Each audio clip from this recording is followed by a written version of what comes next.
अस्सलाम वालेकुम दोस्तों। मैं हूं इम्तियाज़ सईद। आज एक नई वीडियो के साथ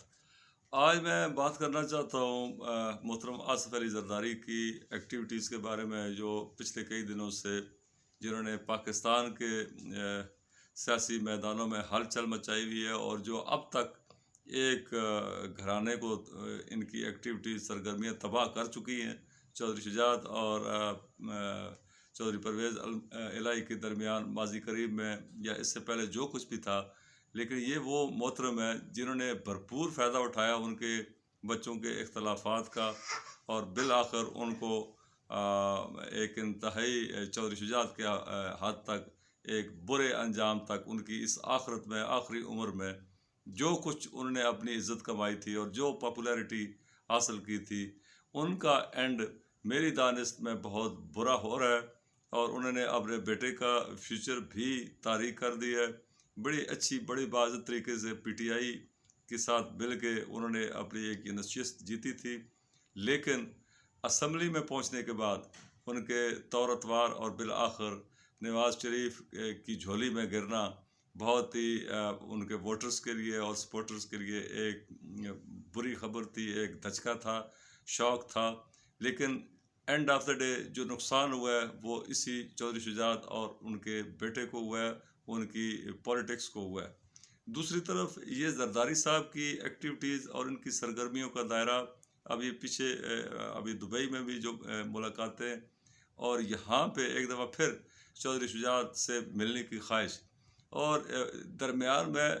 फ़रतुल्लाह बाबर बहुत सीजनड पॉलिटिशियन रहे हैं और उम्र के इस हिस्से में उनकी तरफ से इंतहाई बज़ाहिर बचगाना, लेकिन उस पर बाकायदा डिबेट हो रही है और उसको इंडोर्स किया है मरीम नवाज़ ने, बिलावल ने और जो भी थर्ड रेट पॉलिटिशियंस हैं उन्होंने। और बड़ी ये अजीब सी बात की है कि सुप्रीम कोर्ट के अख्तियारात को महदूद कर दिया जाए ताकि हुकूमती मामलात में जो इनकी मुदाखलत है उसका ख़ात्मा किया जा सके। और तवाज़न जो है ना पार का वो बिगड़ गया है, उसको ये बैलेंस करना चाहते हैं। और ये मेरे ख्याल में 58(2)B का जब से ख़ात्मा हुआ है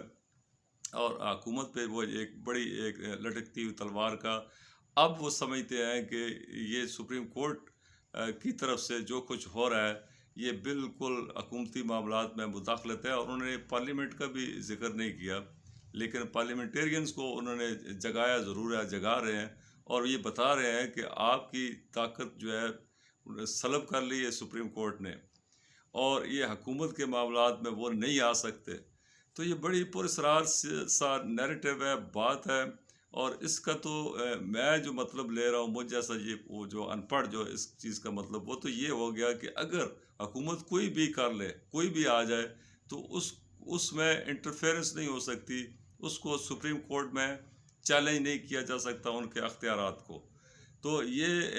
या तो आइन को ख़त्म करने के बाद बात हो सकती थी,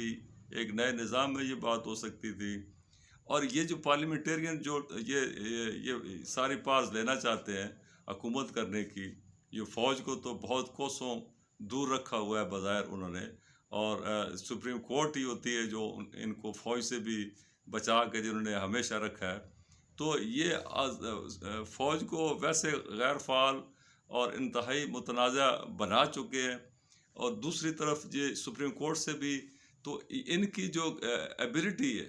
ये हुकूमत करने की, जिनको ट्यूटर भी कोई और लिख कर देता है मरीम नवाज़ को, और ये इसके पापा को जो है पर्ची को और लिख कर देता है कि आपने बोलना जनाब क्या है वहाँ पे कहीं पे भी। तो जो इनके जो ख़तो किताबत होती है, अब ये देखिए जो इसके डिप्टी स्पीकर दोस्त मोहम्मद मज़ारी से जो कुछ इन्होंने करवाया, तो उसने अपनी तरफ से थोड़े किया, उसको तो पता ही नहीं है कि कॉन्स्टिट्यूशन है क्या पाकिस्तान का, और उसको किसी ने एक पर्ची दी है कि आप ये बात कर दो बस। और उसको पता था कि मैं एक बिल्कुल टोटली गलत बात कर रहा हूँ, इसके बावजूद बहुत डिठाई से उसने बिल्कुल एक नेकेड आई से उसको देखा जा सकता है कि ये क्या था। सबको पता था, लेकिन फुल कोर्ट बेंच के लिए इन्होंने कितना ज़ोर दिया और कि जैसे कोई बड़ा इब्हाम है, इसमें बड़ी पेचीदगी है। और ये भला हो सुप्रीम कोर्ट के जजेस का, और उनको शाबाश देनी चाहिए कि जिस तरह ये पूरी ये बुराई की कुव्वतें जितना भी ये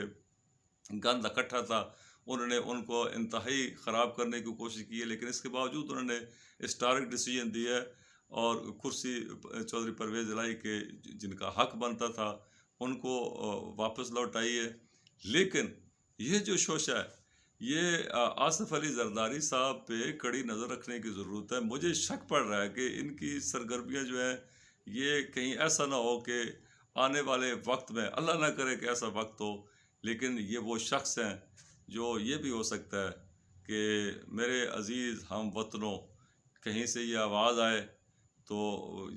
जो उसके बाद जो एक चेहरा नज़र आए हलफ उठाता हुआ,